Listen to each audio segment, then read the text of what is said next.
జగన్ మీద ద్వేషాన్ని పెంచే క్రమంలో ఒక మంచిని కూడా చెడుగా వక్రీకరించి రాసేటటువంటి క్రమంలో ఓ నిజాన్ని బయటపెట్టింది ఈనాడు. 8 లక్షల ఇళ్ల స్థలాలు ఖాళీ. వైకాపా పాలనలో 11,000 కోట్లతో భూములు కొనుగోలు చేశారు. పేదల పేరుతో ప్రభుత్వ ఖజానాను కొల్లగొట్టిన పెత్తందారు. నివాసయోగ్యం కానీ కొన్ని శ్మశాన వాటికల వద్ద మరికొన్ని. నాటి జగనన్న కాలనీలో లబ్ధిదారుల పరిస్థితులు ఇవి అంటూ ఇంటి పట్టాలు పొందినవాడు 18,34,729. ఇప్పటి వరకు పరిశీలనలో ఖాళీగా ఉన్నట్టు గుర్తించిన ఫ్లాట్లు 8 లక్షలు. అంటే 10 లక్షల మంది ఇల్లు కట్టుకున్నారని వీళ్ళే సర్టిఫై చేస్తున్నారు.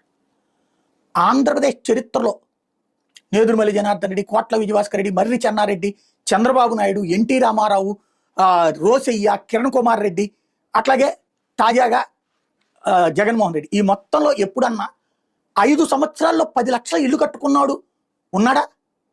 10 లక్షల ఇల్లు ఇచ్చిన మగాడెవడన్నా ఉన్నాడా?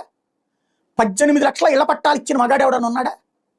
ఇవన్నీ పక్కన పెడితే ఊరు చివర శ్మశానాల పక్కన ఈ దిక్కుమాలిన వార్తలు రాసేవాడు మనిషో పశువో అశుద్ధం తింటున్నాడో అర్థం కావట్లేదు. వాంబే కాలనీలు ఊరు చివర కాక ఊరు మధ్యలో కట్టారా? టిట్కో ఇళ్ళు ఊరి చివర కాకపోతే ఊరు మధ్యలో కట్టారా?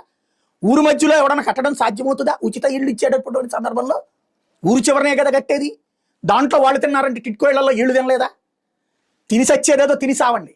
జనానికి 10 లక్షల ఇళ్ళు కడితే అంత గొప్ప విషయాన్ని 8 లక్షల మంది ఇంకా అందులో ఇళ్లలో చేరలేదండి అని రాసే నీచ నికృష్ట జర్నలిజం, మనుషులో పశువులో అర్థం కాని జర్నలిజం.